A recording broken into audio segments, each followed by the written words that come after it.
Hi Shift, I'm Gabi and I'm joined here with Dominie, and today we're going through our collaboration.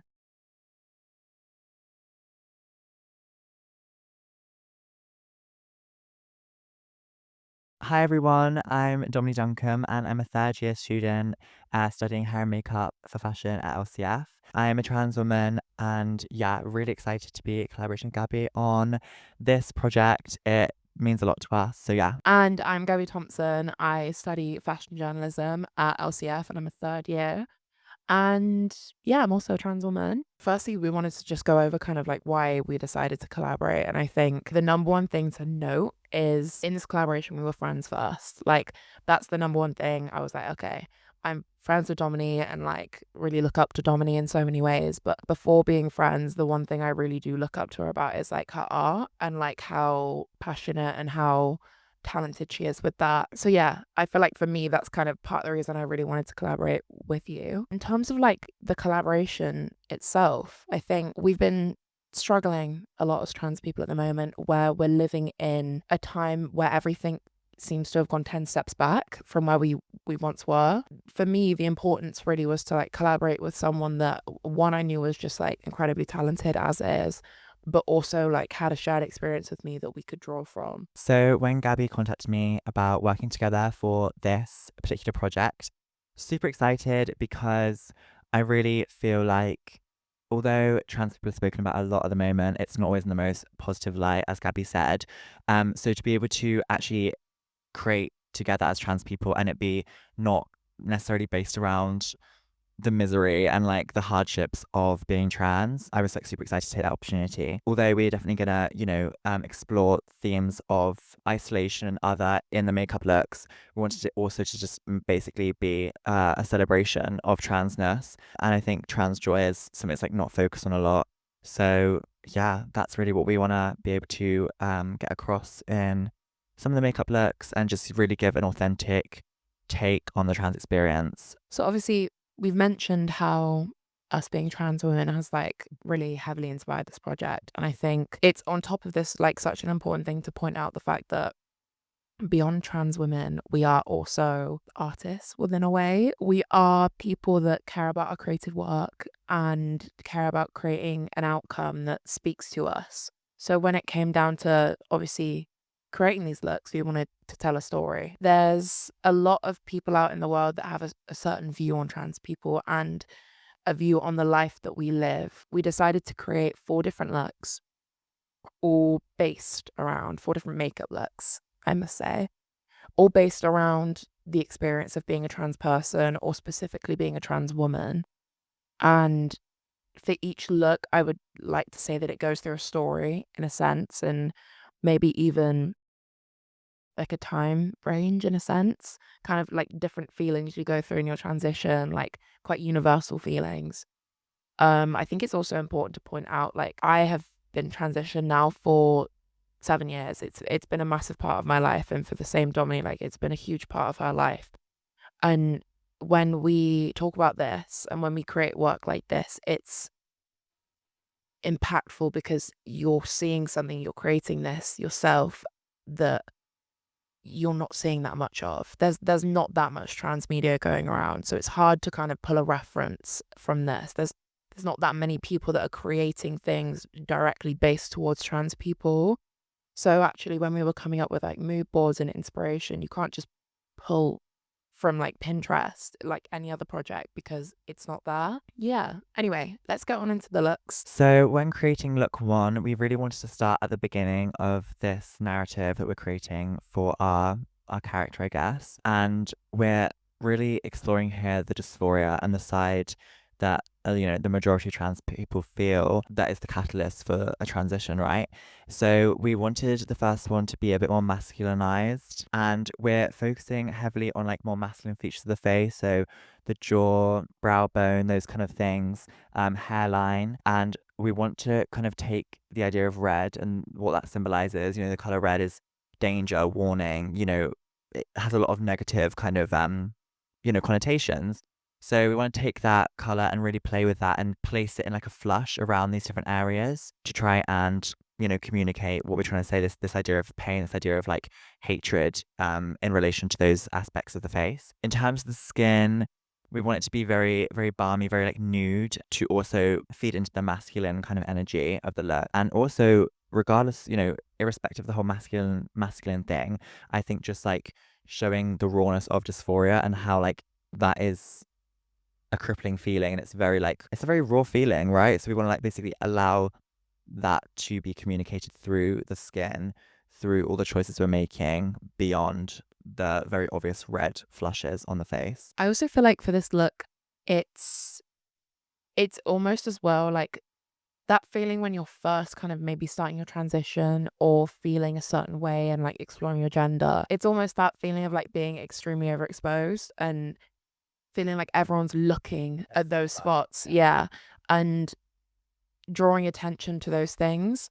When in reality, like obviously it's not necessarily the case. It just is more what you feel and that kind of personal feeling of like, I feel that everyone is personally looking at my Adam's apple, or I think that everyone's looking at the fact that my brow bone is bigger. Actually, quite a raw, weird experience of like this pre transition kind of feeling that you don't feel effeminate at all. And you feel that everything is so, as they said, just overexposed. But yeah, so that's look one. So for look two, this is a lot more based around the idea of longing and that want for something that you might not necessarily have at that point. So specifically the features of the face. We want to use like graphic lines, big kind of like scribbly kind of very childlike shapes on the face to accentuate certain features that would be more feminine. I guess big lips, long lashes, and really explore that through a childlike kind of quality, almost imagining as if a child had taken a Sharpie and drawn on themselves, trying to create this face that they long and wish for. Even as like young kids, I think we all maybe played dress up or walked around in our mum's heels or played with hair and things like that and have these kind of creative outlets that tend to be gender affirming.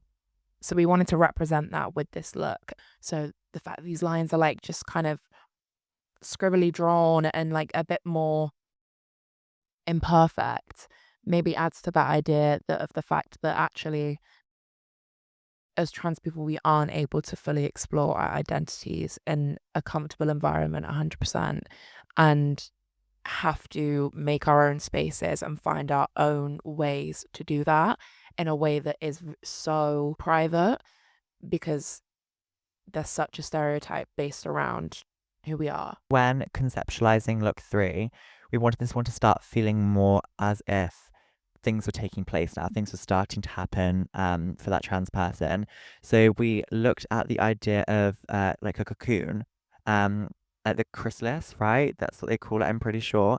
And the transformation of a caterpillar to a butterfly. And I feel like in a lot of ways, transition is very similar to that, although maybe not as linear. Still, there is that kind of transformative quality to it, of course. So we wanted to basically have a look that was almost like a cocoon, and the idea of the trans person finally being able to like break out of that, as cliche as it sounds, I think it definitely works. And even though in real life maybe there's different stages and it's a lot more of a imperfect process, I think that this is a really successful look in what it delivers. Minimal but impactful. We wanted to have the full face covered in a stocking kind of thing, very nude, very NPC kind of vibes, as if almost the person you were before was never really that detailed or that kind of like real in a sense. And then there is a rip over the mouth, revealing a gorgeous red lip, which the red lip throughout time has represented so much, but at the core of what it means now in our society is really femininity. It's beauty, it's class, it's like everything that a lot of trans women aspire for. Adding on to what Dominie was saying, I think really like actually exploring that idea of potentially that person wasn't 100% there before. We're looking at kind of those ideas from the previous look of this person's drawing on what they kind of wish and finally accepting and understanding that this can happen in their life and they can be this person, which I think for both of us we experienced. And I wanted to also just say we're doing 4 looks. There's only so much you can say in 4 looks, and I think that as you said, a transition isn't linear. There's nothing linear about a transition. Everyone's experience is so different.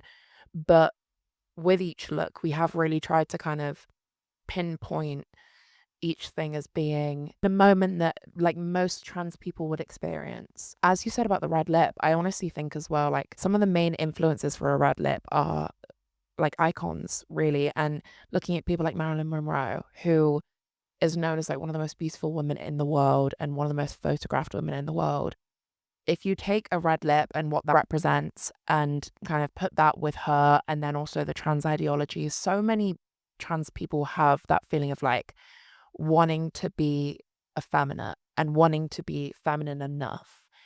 And I think that when you put those influences like Marilyn Monroe or these people that are known as so beautiful, it also helps ease your mind and makes you feel a bit just kind of like more gender affirmed. I do also think as well, there's something about when you first start a transition, and I'm sure that a lot of people, if you're a trans person watching this, will agree, you tend to not be very subtle. There's a lot of kind of like, overcompensation and like almost doing things for your inner child, because most trans people didn't get to be who they wanted to be as a child. These bright red lips or these things that feel very, very extreme and just like breaking free from that mold.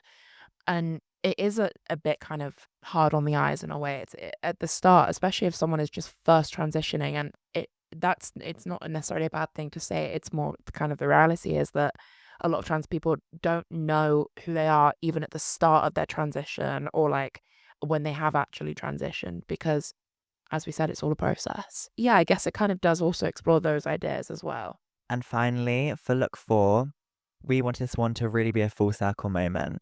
So, where at the beginning we played around with the use of red and the kind of like highlighting of features on the face, the flushes of red, we wanted to explore that in a pink.